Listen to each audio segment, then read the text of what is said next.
తనను కల్లూరు గ్రామ సర్పంచ్గా గెలిపిస్తే గ్రామాన్ని అభివృద్ధి చేస్తానని బీజేపీ బలపరిచిన సర్పంచ్ అభ్యర్థి మక్కయ్య అన్నారు. శనివారం పుతంగల్ మండలంలోని కల్లూరు గ్రామంలో సర్పంచ్ అభ్యర్థి మక్కయ్య వార్డు మెంబర్ అభ్యర్థులతో కలిసి ఇంటింటా తిరుగుతూ ప్రచారం నిర్వహించారు. ఈ సందర్భంగా మక్కయ్య మాట్లాడుతూ గ్రామస్తులు ఆశీర్వదించి ఓటు వేసి గెలిపించినట్లయితే అందుబాటులో ఉంటూ గ్రామానికి సేవ చేసుకుంటూ మౌలిక వసతులు కల్పిస్తానన్నారు. ఈ ప్రచారంలో మండిగ రాజు పటేల్, మండిగ శంకర్ పటేల్, మేతిరి కిరణ్, దోతి లక్ష్మయ్య, భూమయ్య, మేతిరి సాయిలు, అక్కమ్మ సాయిలు, దవిడి మల్లేష్, గుళ్ల విజయ్, నీరడి లక్ష్మణ్, దిగంబర్, విజయ్, మాధవ, సాయవ, వార్డు మెంబర్లు తదితరులు ఉన్నారు.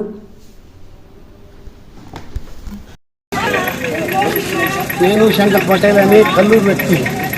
ఇప్పుడు మక్కయ్య మంచి వ్యక్తి. ఓనా చనిపోయితే కూడా 5,000 ఇచ్చిండు. మంచి సంక్షేమ కాదు, పెళ్ళిళ్ళు అయితే కూడా నిలబడతాడు, అంత సహకారం ఇస్తాడు. 3 గుడ్లు కట్టిండు, చాలా డెవలప్ చేసిండు. మంచి వ్యక్తి, ఏదైనా కొట్లాడతాడు, ఊరిని డెవలప్ చేస్తాడు. మంచి విశ్వాసం మనిషి అని నేను నమ్ముతున్నాను.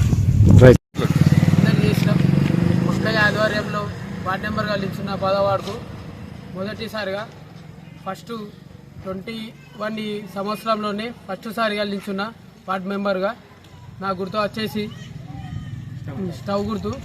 నన్ను స్టవ్ గుర్తుకు ఓటేసి నన్ను గెలిపించాలని మనసారా కోరుకుంటున్నా. దంబోయి మక్కయ్య కల్లూరు గ్రామం నుంచి సర్పంచ్గా బీజేపీ పార్టీ తరఫున పోటీ చేసిన కనుక గ్రామస్తులు అందరూ అధిక మెజారిటీతోటి ఓటేసి నాకు బ్యాట గుర్తుకు గెలిపించాలని కోరుచున్నా. అయితే అభివృద్ధి పదంలో తీసుకుపోతాని గ్రామస్తులకు అందరికీ మాటిస్తున్నా. అయితే అందరూ గ్రామస్తులను ఆదరించి నాకు ఓటేసి అధిక మెజారిటీతో గెలిపించాలని కోరుతున్నా.